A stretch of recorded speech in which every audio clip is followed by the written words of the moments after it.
And good morning and welcome to the Isn't It Time Facebook live show today. I'm your host, Sally Thibault. Today we're talking intuitive eating, how to turn back the clock and listen to the wisdom of your body rather than following the, we say dogma of the experts. So it's a jam-packed show today. I'm looking forward to bringing you lots of information. As you hop on today, just say hi and let me know if you can hear me. Good morning, Donna.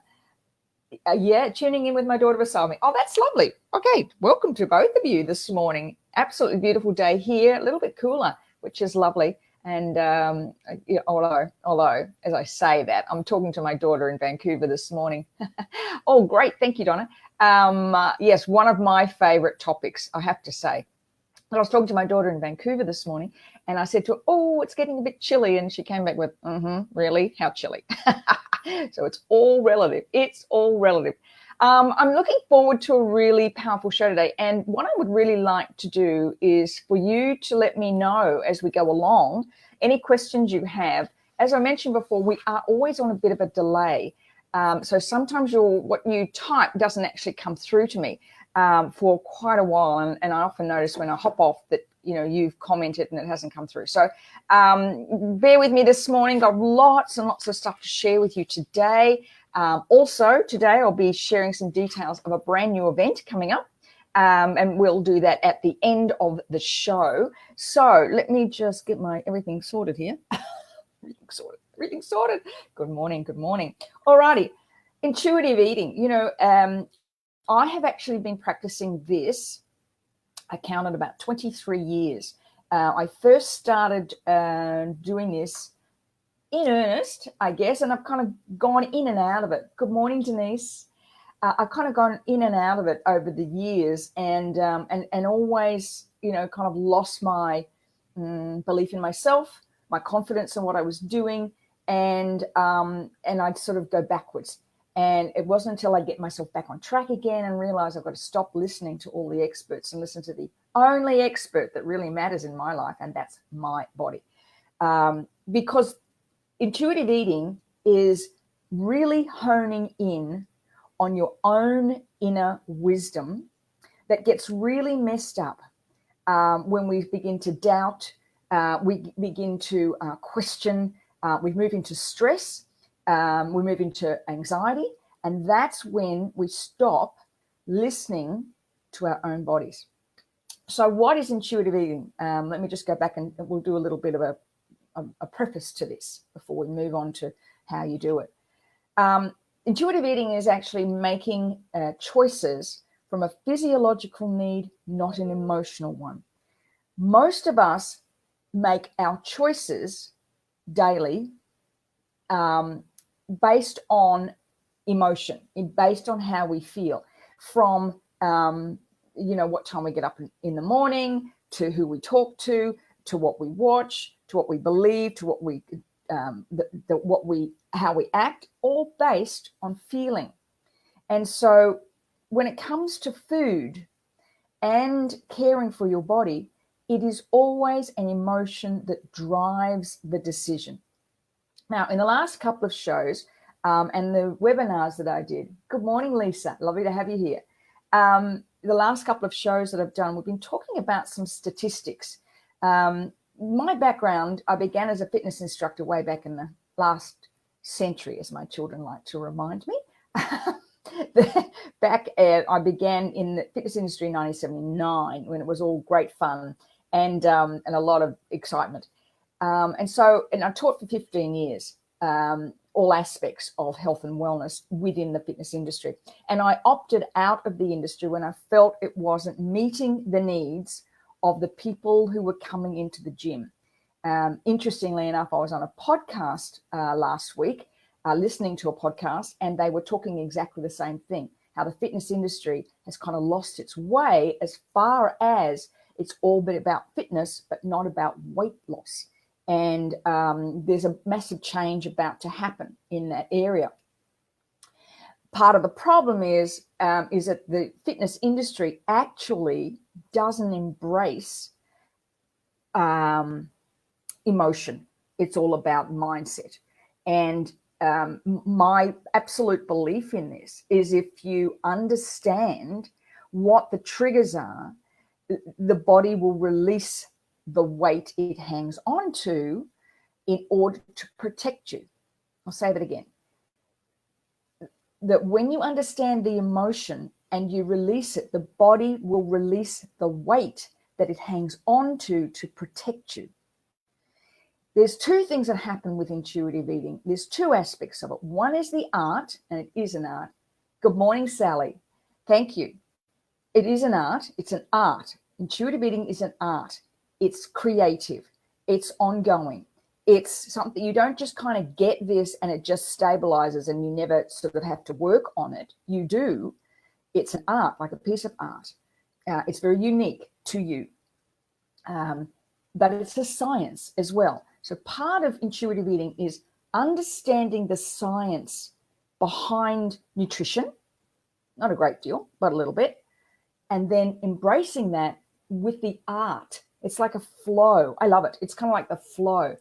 Now, what's going on right now with all this kind of weight loss programs that pop up all the time is that nothing's actually new. Keto, for instance, is a rehash of the Atkins diet from the 80s, and that didn't work then either. There's a lot of science around it, and I'm going to explain towards the end why it's the worst thing you can do, because it can actually age you. It might make you thinner, but it's actually aging you. So we'll get onto that later. So intuitive eating, yeah, exactly. Yes, I'm going to actually pop that up, Sally. Thank you. Negative emotions get sorted on the body. Society needs to embrace their own power. Yes, it does. You know, the thing is, it's about understanding why we do things. When you get to that, the choices about the food you eat, the exercise you do, become simple. We always are, as I mentioned before, every choice we make is based on emotion. The emotion center of the brain, amygdala, hippocampus, hypothalamus, three of the major kind of parts of the emotional brain, operate faster than the rational reasonable part of the brain. So you may make a decision to, all right, today I'm going to eat clean. Right, today's the day. Usually it's a Monday, right? Monday. Today's the day. This is it. This is it. I'm sick of this. I'm done. I'm going to do all this, right? And so for the first couple of hours, you're pretty cool until a trigger is hit, until something, a stress triggers something, and all of a sudden it all goes out the window. Even though you had a huge, this is it. This Monday I'm going to do it. A trigger hits and it all goes out the window. Do you know on average, the average woman in her lifetime will diet 130 times? And the diets will last about 4 weeks. And she will, this is average, we're talking average, at least twice a year. When you do that, every time you reset that, what happens is your metabolism reduces.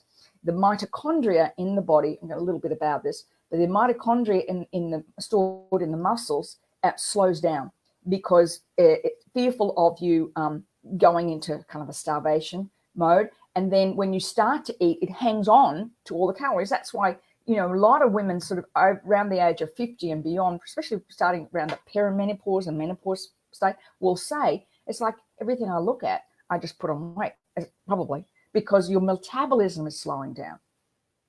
You change that by a couple of things we're going to be talking about today. But the message is always in your body. Your body never, ever, ever, ever lies, ever. Your body will always be sending you messages. If you're stressed, you get a headache or your shoulders ache. If you're feeling fearful, you can feel that in your gut. If you're worried, you might have worry lines or feeling stressed behind the eyes. That's the body's way of telling you that something is going well or not going well. The problem is that we don't listen. You know, every time I hear an ad for heartburn medication, I'm not talking about people who have real issues, but I'm talking about, just people who are heartburn and they're going to take something. Like, what causing the heartburn? Deal with that. Don't try and mask it. That's the body's always telling you. So getting back to diets, getting back to that, when there's a new diet released, it's a broad-based brush. It doesn't take into account the uniqueness of you. And, in new figures show that in 2020, and so we're talking 12 months' time, as many as 70% of people in Western countries will be overweight. 70%. Now, the impact not only on your health, but the healthcare system. So one way or another, we're going to pay for this. We're going to pay for it out of our own pockets because the impact of that is incredible. The healthcare system. So the way that it's been done in the past isn't working. You can actually Google anything right now. You can literally, on the tip of your fingers, Google anything you want, find out any way to eat you want, find out any way to exercise you want, find out any way to lose weight you want. You can, just type in how do I lose weight, and like a gazillion opportunities will pop up on Google. The issue isn't the information. You know that already. The issue is why we don't do it. Why we don't do those things. That's the issue, not more information. Let me move on. Let me see. Sally, yes, what did you just say there? I believe the intuition starts with our taste buds. They are meant to experience all the tastes, not just the sweet ones. Yes, so true. And we've become adapted to that. I've mentioned, I can't remember if it's a show or a podcast, a webinar. I mentioned that, that sweet, our desire for sweet really swung in the 80s when we were eating low fat. And in order for low fat to taste good, they started adding sugar. And so sugar is a huge, big thing, as you know. All right, let's get on to talking about some of how you actually, sorry, what just happened there? Oh, wait. Where are you? Oh, I just lost me again. Here we go. All right. So let's get on. Let's look at the 3 core elements of intuitive eating. I'm taking a lot of time to get into this. 1, trust. Trust. To trust your body. You have to trust. You have to learn to trust. For too long, we've handed over all this information to other people. We've put our faith in others. And unless you begin to trust your own body in this one thing, the food you eat, how can you trust your intuition in anything else you do? It just doesn't make any sense. The core of intuitive eating is to get into that mindful, empowered choices, is to trust that your body sometimes will want a food that sits outside the realms of health. There might be days when your body needs a sugar hit for some reason, and it's okay. You're not going to end up going to the sugar jail. Sometimes you're going to want sugar, and that's okay. You can have about 6 teaspoons of sugar a day, about 26, 27 grams of sugar a day. But people get really hung up on this kind of denial stuff. It's not about that. It's about really trusting your body. 2, the second core element of intuitive eating is research. So it's researching nutrition, understanding, for instance, right now, foods that cause inflammation. That's a big deal. But if you trust in your body will tell you the foods that are causing inflammation, because it will not make you feel good. It just won't make you feel good.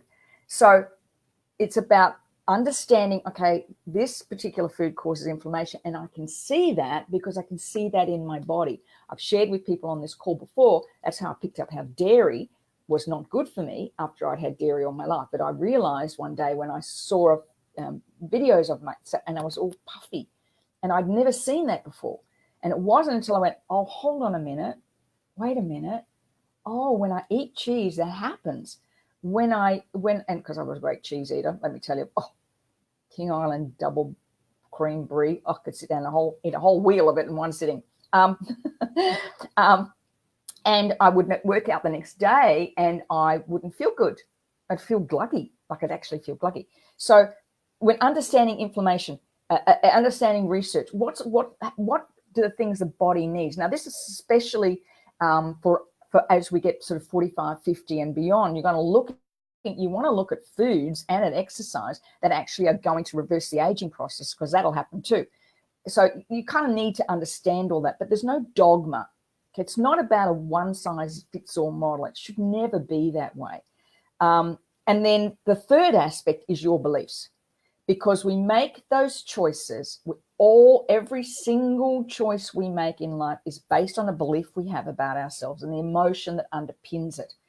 So if you have a belief sitting underneath that, and that's what we do in EFT, we go looking for the belief about I must finish my dinner because what about the poor starving children in Africa, or your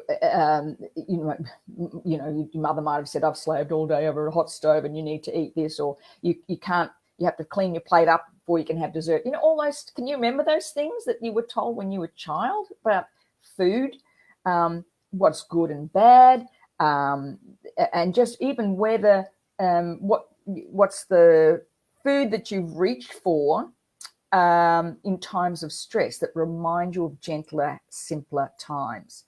What's the trigger food? And, I've often said to clients, food becomes like an addiction. It's a lot easier to buy a packet of Tim Tams and sit down and eat that, and no one's going to bat an eyelid. But if you go to the liquor store and sit down and drink a bottle of wine, people are going to talk about it. So it's still a way to mask it. It's just how we've learnt to adapt to it. So belief. So again, I'll go to 3 cores of intuitive eating must work in harmony. 1 is trust, to trust your body, learn to trust your body, get back to that trust. 2 is the research to figure out, okay, what do I need to be eating, but how does that make me feel? And the 3rd is beliefs. And that leads me on to the second aspect is our past stories. Our current reality is a sum total of our rehearsed reactions. My daughter is a dancer. My youngest daughter is a dancer. And I remember one day watching her dance rehearsal.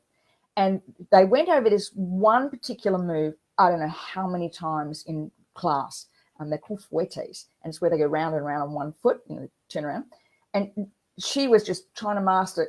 She said, I want to get to 25. I want to get to 25. Then I want to get to 30.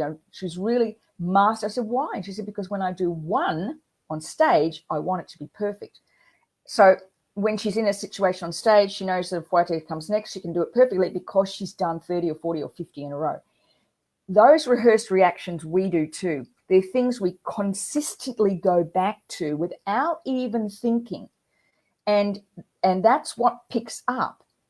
Most times we don't have free will. Most times our responses are rehearsed.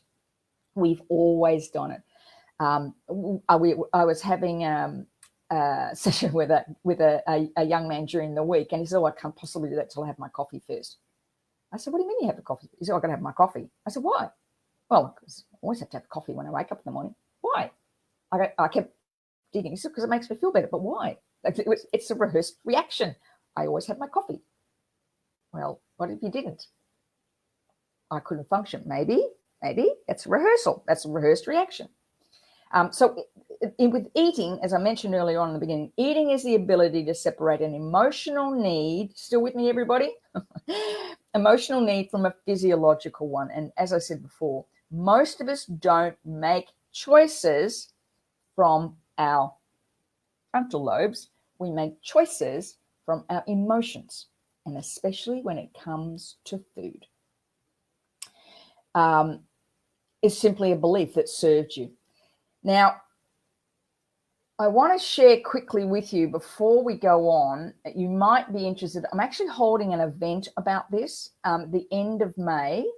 It'll be here on the Gold Coast. I'm just creating a wait list at the moment. We haven't finished. There's a few things I need to organize to kind of figure it. But if you just want to be on the wait list, here's the link. to just hop on and have a look at what it's all about. And then hop on the wait list. And when I release it next week, you'll have priority booking. It'll be a 2-day event on the Gold Coast. It will be very much the 3 things we've been talking about: how to learn how to trust your body, the research behind it. I help you set up a program for you that you can do easily and simply. We might do a bit of a kind of easy exercise program, but it's a very small event. It's designed to be truly transformational. So if you're interested in coming and learning how to be an intuitive eater, how you can change this forever, how you can never diet again and get back to that real sense of who you are, just register on the wait list, and there'll be more information coming out in a week or so. There's no commitment for it. You just register, but you hop on the wait list. As I said, very small group of people. The last thing I want to talk about is why the current low-carb diet trends, while they might make you fitter and thinner, are actually making you older. And there's 2 reasons why. High fat, particularly saturated fats. Now, some of these high-fat diets are talking about being able to eat as much fat as you like. Things like bacon and meat and all that stuff. Well, saturated fats have been shown to shorten your telomeres. Now, on the call last week, we talked about that.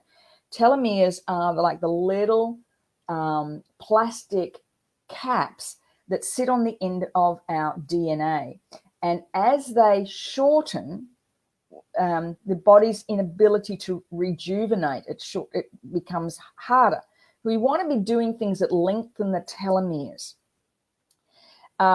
Also, when we reduce the risk, reduce eating complex carbohydrates, and I'm talking about complex, not simple carbohydrates. So complex carbohydrates like fruit and vegetables and some grains, they contain antioxidants, which are really essential for fighting aging. And the third thing is that there is a compound called resveratrol, and it's found, you will be happy to know this, all my red wine drinking friends, found in grapes, red wine, blueberries, cranberries, pistachios, and peanuts, that help preserve muscle fibers as we age, and can also help reduce the risk of osteoporosis. Now, those muscle fibers are really important. Remember I talked about mitochondria before? That's where the metabolism slows down. That exists in the muscles. And as we get older, we need to be improving and increasing our muscle mass. That's part of reversing the aging process, is to increase our muscle mass. That does not mean going to the gym and lifting deadlifts, weights. That doesn't mean that. There's other ways to do it at home. It takes about 5 minutes. And that's what we'll be going over in the workshop at the end of May. How you do that. How you can do it in 5 minutes a day.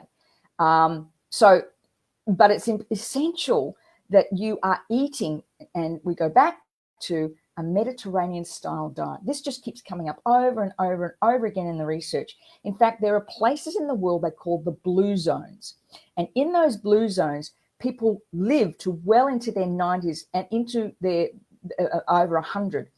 And the research is showing that they're people who eat a balanced diet with fruits and vegetables that are native to the area. They also eat a high quality free range proteins that are native to the area, wild caught fish, sheep that graze. They don't eat a lot of animal protein, but they do eat animal protein. They drink a lot of water, a lot of tea. In many situations, these people do drink wine. So that's a big tick. Big tick. These blue zone areas are really studying these people now, because another aspect of that is that they reduce their stress. They live in areas with low stress levels, not a lot of pollution, which is the reason we need antioxidants in our diet to help fight them, the impact of pollution in our environment. So that's why, good morning, Miss Sandy. That's why eating a Mediterranean style diet with lots of fruits and vegetables. Make your plate really colorful, reduce packaged foods, all that's simple. It's simple. It doesn't have to be hard, but the reason we reach for the foods that make us feel better has got nothing to do with mindset. I make that really clear. It's got nothing to do with mindset. It's got nothing to do with willpower. It's all about getting underneath those beliefs. So again, the 2-day event, I've got the link up there at the end of May. Hop on the wait list. I'll have the further details, just waiting to clarify a few things. Further details at the end of the week. On that, there's some questions. You'll get an email with some questions on that, and that just will help me create a really powerful transformational event. I want you to come down and spend 2 days with me, and we're going to unpack all these limitations. So when you leave here on that second day, not only will you truly understand intuitive eating, not only will you've released some of these limiting beliefs you have, not only will you have an easy exercise program that you can slip into your day so easily, that is all about reversing the aging process. But if you have a trigger food that you tend to go for, I'm going to help you get rid of that as well. So that's May, end of May. The details are on that link. So pop on and have a look and register, and I'll send you all the details next week. So let me just go back to some of these questions. Denise, let me have a look at what you just said. I've heard that if we smell each food, we're thinking about eating. Our olfactory nerve and our nose will also tell the brain if we really want the food. It's really about that conscious eating. It's conscious eating, being present. We had some people over for dinner last night. We had a great discussion about this. One of the guys is from the Middle East, and he's lived in France, and he was talking about how different food is celebrated, especially in all places of Europe, where it becomes a celebration and people sit down and enjoy it. And we were, reminiscing about eating cheese and baguette and a glass of wine on, in Nice, one of my favorite things I ever did, sitting on the beach. And it's a very different way, whereas we in Western countries don't do that. You're right, Denise. It's that we don't take the time. But that's a belief too. And that's what we're going to be looking at when we at the event. So register for the event, get on the wait list. As I said, it's a very small event. So, and this will be running through the week. And so you guys get first preference to it. And then once we've reached the limit, we've reached the limit. Because I want to be able to spend time with each person, ensuring that we've ticked all the boxes. I want to make this a truly transformational event. It's not going to be like you come and there's 20, 30, 40 other people. It's not like that. It's very small. And you get just lots of one-on-one time with me over 2 days. So click on that link and enjoy that. And register, and I'll be, as I said, there's some questions there. Help me create the event to be truly transformational. Let me know how you're going this morning, if there's been some ahas about intuitive eating, and is it something that you're really kind of keen to find out more about? Let me tell you, it changed my life. It truly changed my life from being a person terrified to put anything in my mouth when I was younger. I come from a family who we all have struggled with our weight at some period of time in our lives. I'm not a naturally thin person by any stretch of the imagination. And so I used to do all these crazy diets, you name it. Israeli army diet, remember that? Egg and grapefruit diet, or Atkins, Pritikin, low fat, high fat, blah, blah, blah, blah. Done all that. Used to really do my head in. And it was, and when I started this intuitive eating, I have to say, it changed my life, and it has continued to do so. Whenever I slip and I start to listen to the dogma, I go, oh gosh, that's ridiculous. And when I come back and do the intuitive eating, it's so easy. Why do you make it so hard? So I'm going to leave you this week. We won't do any tapping. We've run out of time. Sandy, let me just have a look what you have said here. I've actually tapped on this week not taking care of me when I'm on the farm. Yes, you're busy. That's what happens when you're busy. And the words self-sabotage keep coming up. Yep, that's it. It's a form of self-sabotage, Andy. Absolutely, you're 100% right. It's a form of self-sabotage. It is what we do to sabotage our bodies. And you know, when it comes to dreaming a bigger dream for your life, when it comes to building a bigger dream for your life, if you can't get this one thing sorted, then are you really dreaming that bigger dream? When you remove this, you know, you put on the clothes and they're a bit tight, you know, and you finish the day and you're tired, it's really hard to dream that bigger dream. It really is. So the link is there. Hop on the wait list and I'll send you the details later the week when we've had them all confirmed. Answer the questions. Help me answer the questions to design a great weekend for you. Have a wonderful week, everybody. Thank you for being here. Enjoy this wonderful weather wherever you are. And I'll see you next week on the Isn't It Time Facebook Live show. Bye for now.